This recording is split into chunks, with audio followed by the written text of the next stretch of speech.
let's cover last week's top trades. Every week I publish two things. One is called the strong levels.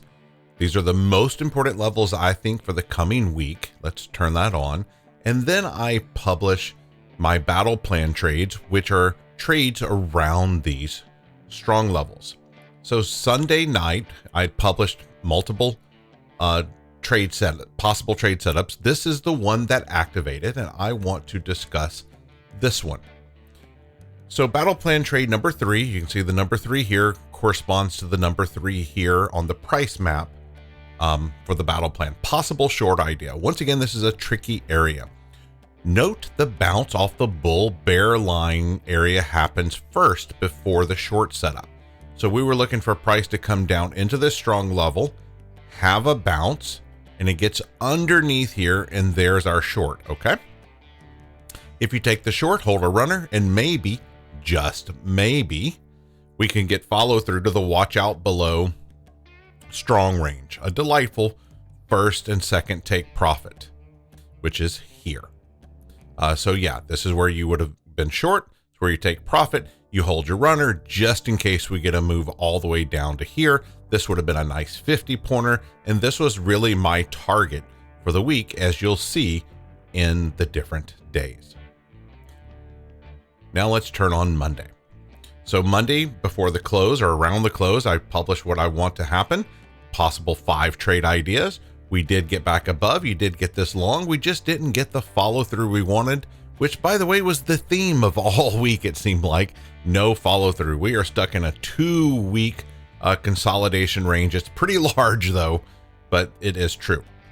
So when we got up and we did the AM briefing, one of the things I mentioned is that this candle to me was a major warning.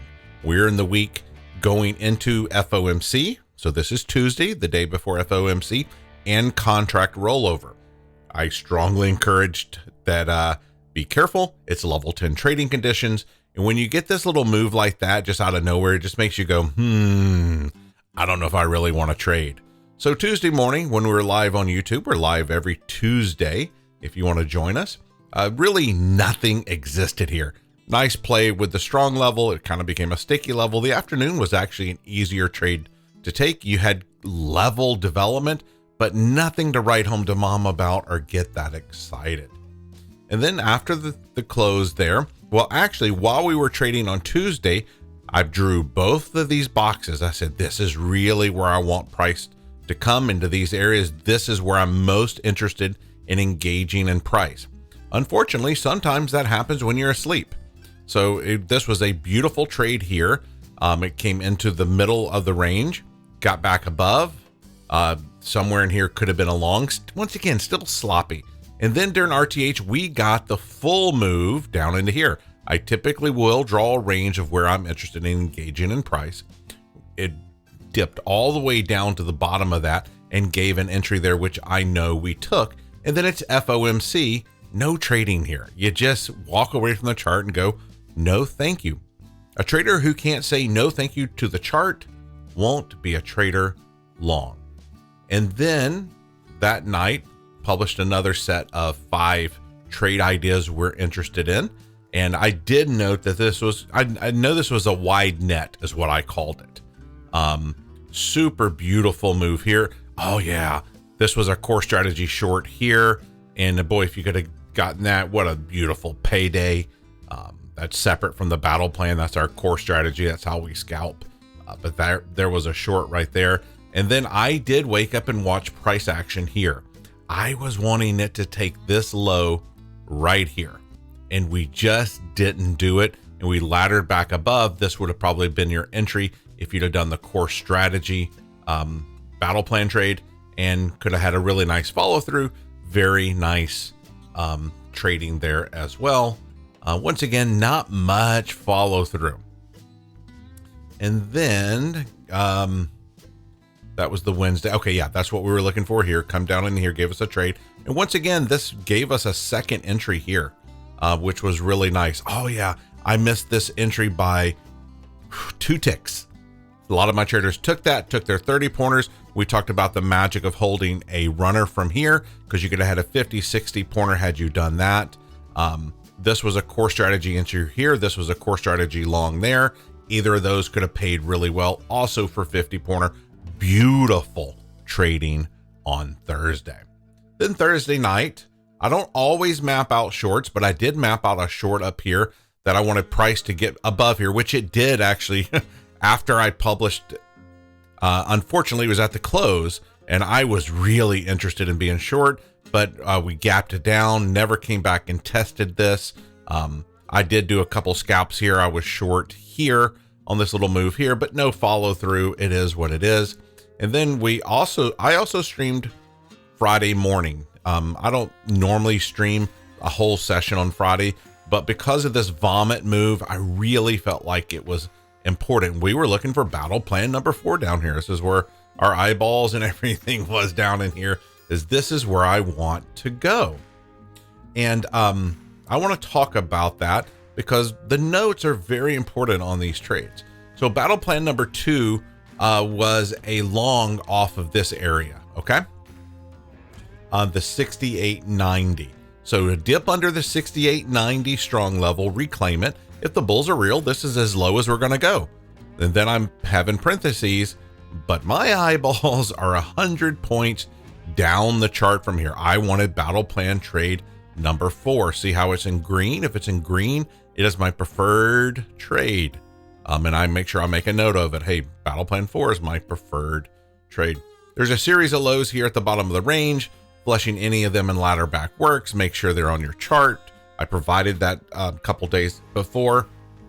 I'd watch for a snappy ladder back off any of these. I would prefer it as drawn. Trade what happens, not what you want to happen. Battle plan 4 is mapped out would be ideal and wouldn't be a surprise for me. You know, it just stinks whenever your ideal preferred trade is 100 points away. But you know what? That's where I want to engage in price. That's where I'm looking to get long. And if price gets there, cool, I'll engage in price. If price doesn't get there, I'm not interested in chasing ES. I'm interested in a nice pullback, get long, hold a runner. That's what I believe is the preferred trading plan for ES. So today my goal is to update the strong levels, obviously, and map out the new set of trades. So if you'd like to get the strong levels and the battle plan, I do have a special offer I'm doing right now where it's 50% off your first month. So it's $25 if you'd like to get that for the next month. There's also a 7-day free trial. If you want to check it out, just go to microstrader.com and click battle plan. All right, so let's zoom out for a second. I put on a volume profile here for a fixed range since Wednesday, 2 weeks ago. In fact, if you use your little ruler, you can measure that out, and a 16-day chop zone. If you wanted to mark out the 2-week POC, that is here about 52. Value area lows about 25. Value area highs about 72. So if you want to know where the middle of all this is, it's about 68.52. Trading within this value area, the closer you are to the POC, which is 68.52, the less likely you are trading at an edge. So we know the edge is here. I don't know if I'm going to even consider that the edge, to be honest. But if you wanted to mark that as the value area high, just to know where you were, because if we can clear the value area high, it's probably going to target the all-time high. So if you want to have those 3 levels on your chart, it makes an awful lot of sense to me. Let me move these into a folder of interest for me. Let's remove that. Let's zoom back up over here. Let's look at the week. Well, where's the weekly high? Well, it was Thursday night. Where's the weekly low? It is Friday morning. Let me turn on my session levels. So RTH low, weekly low, RTH high. And then we've got the London high. Let me mark this. Let me turn on my magnet tool, make it a little easier on me. So we're going to call this the London high. Then you've got the Asia high. So not a whole lot to mark here, to be honest. Thursday night and Friday just deleted lots of lines off of your chart, right? So, and if you wanted to mark this gap here from the overnight, you can certainly do that. Some people's going to measure it by the RTH close. Do you want to count the maintenance period here, which is kind of what this area is called? It's sandwiched between RTH and Asia. I don't know how important that particular gap is to me, but if you wanted to mark that, you certainly could. It's up to you. We also have a set of single prints that is probably worth mentioning since we're here.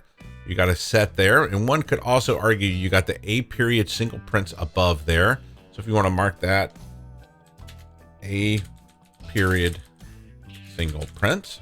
If you're new to what is an A period, it's the first 30-minute candle. B is the second 30-minute candle, C period, and so on and so forth throughout the day. So there is a set of singles here from the A period. And then we had a beautiful drop there. This is the full set of single prints there. If you want to know how to draw single prints, search for that on my channel if you're looking for additional information there.